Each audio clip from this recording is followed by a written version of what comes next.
This is Sean Y. I'm going to try this video again. This is the second time I've tried.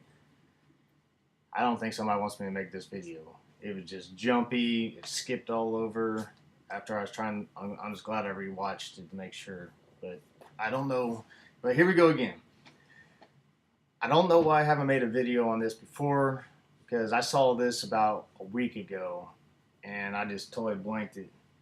But I don't know how many of you know, but there's a game called Division coming out. It's a Tom Clancy game based off a novel.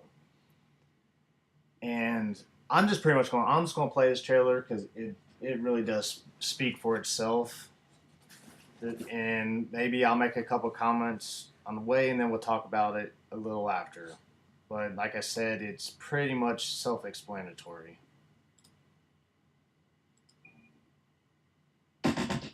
In 2001, a real-world exercise tested the emergency response to a bioterror attack on the continental United States. The operation was called Dark Winter. Within just a few days, the simulation spiraled out of control. The operation predicted a rapid breakdown in essential institutions, civil disorder, and massive civilian casualties. Dark Winter has revealed how vulnerable we've become. Our lifestyle, our security, our safety depends on a delicate and unstable economy. We've created a system so complicated that we no longer understand how to control it. Oil, power, shipping, transport. We live in a complex world. And the more complex it gets, the more fragile it becomes. The system is built on a global supply chain that gets things where they're needed, just in time. We've created a house of cards. Remove just one, and everything falls apart. And what's fueling the system? Money. Americans can spend $90 billion in a single day of shopping. Last year, 200 million people swarmed their local stores on November 23rd. We call that day Black Friday. Did you know that a flu virus can survive on the surface of a banknote for up to 17 days? One day there will be a pandemic. It could begin during the crush of Black Friday sales. A pathogen will jump from tainted banknotes to human skin, onto food, toys, children, and loved ones. By the time patient zero feels the first sore throat, millions of people will already be infected. From this point, the breakdown will happen fast. Day 1, hospitals will reach capacity. Panic will strike. Day 2, quarantine zones will be established. Resources will be rationed. Transport will go into lockdown. Day 3, international trade will stop. The oil will dry up. The stock market will collapse. Day 4, the power will fail. The shelves will be empty. The taps will run dry. And once hunger and despair take hold, people will do anything for survival. By day 5, everyone will be a potential threat. In 2007, a new presidential directive was signed quietly into law. This maps out the government's response to a crisis, a plan to cope with a real dark winter. It is known as Directive 51. There are rumors of shadow agencies, sleeper cells, covert agents, but nothing can be confirmed. Our complex world is primed for breakdown. And once the chaos strikes, there won't be resources to save us all. The only question left is, what will it take to save what remains? Okay. So much going on there. I want to make a point that this takes place in New York. And right now, as you know, there were supposedly cases now in New York of the Ebola. Well, first of all, I'll make it clear, we know this is totally staged. There is no Ebola breakout. Not a real one, right now anyway. But this is crazy that this game's coming out right now. We are coming up on Black Friday.